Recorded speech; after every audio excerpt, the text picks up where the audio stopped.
अब एक बार फिर से सब दैत्यों का हुआ। कैसे? तो एक व्यक्ति था, वो भी डकैत था, चोरी किया करता। एक दिन वो घर से बाहर निकला, सोचा भोजन लेकर के चलूं, रास्ते में खाऊंगा। वृक्ष की छाया में बैठा, भोजन निकाला कि सामने कुत्ता आकर के खड़ा हो गया। उसने उसकी तरफ देखा और सोचा कि ये मुझसे ज़्यादा भूखा है, इसी को खिला दूं। इतना उसने पुण्य किया पूरे जीवन में, मृत्यु हो गई। शुक्राचार्य जी जब उसकी मृत्यु हुई, उसे मिले।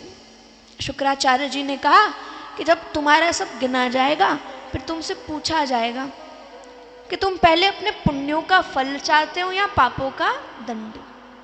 तो तुम कह देना कि मुझे पुण्यों का फल चाहिए। ज़्यादा पुण्य तो तुमने किए नहीं, लेकिन उसी समय में ऐसा ऐसा कर देना। शुक्राचार्य जी से समझ गया। शुक्राचार्य जी क्योंकि दैत्यों के गुरु हैं, तो सब दैत्यों का करना चाहते। शुक्राचार्य जी ने उसे बता दिया ऐसा करो। और यहाँ उस व्यक्ति ने,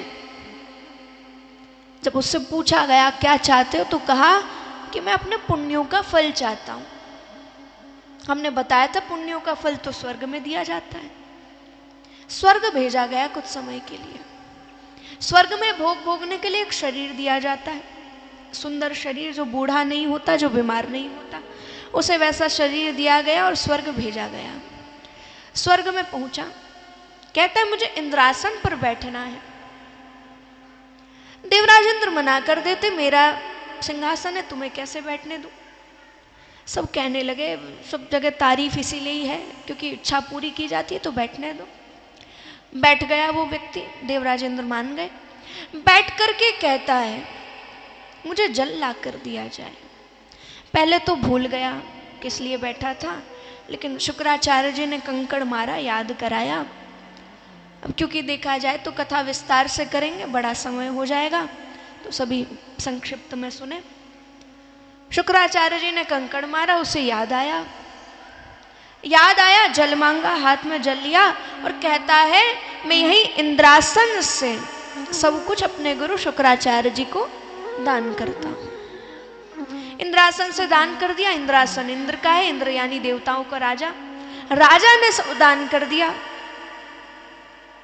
सब कुछ शुक्राचार्य जी का हो गया। शुक्राचार्य जी ने उसी को राजा बना दिया। वो राजा बन गया, बलि राजा हो गए, इसीलिए सब राजा बलि कहते हैं। लेकिन उन राजा ने ऐसा दान किया कि आज तक कोई भी अकेले बलि नहीं कहता, सबके मुख से एक नाम निकलेगा, राजा बलि। पद हमेशा राजा का उनके पास रह गया। कर्म ऐसे करें, भले बाद में किया लेकिन खूब बड़ा दान किया। राजा बलि शुक्राचार्य जी के साथ में थे। शुक्राचार्य जी उन्हें यज्ञ कराना शुरू करते हैं। ये सारे यज्ञ पूरे हो गए, फिर तुम्हें कोई परास्त नहीं कर पाएगा। हम सब ने सुना था कश्यप ऋषि की पत्नी माता दिति के दैत्य पुत्र हुए। देवता किनके पुत्र हुए? अदिति के। माता अदिति ने कश्यप ऋषि से कहा कि मैं एक ऐसा पुत्र चाहती हूं जो मेरे बाकी सभी पुत्रों को यानी सभी देवताओं को वापस सब दिलवा दे। कश्यप ऋषि ने माता अदिति को पयोधर व्रत के बारे में बताया। माता अदिति पयोधर व्रत का पालन करने लगी।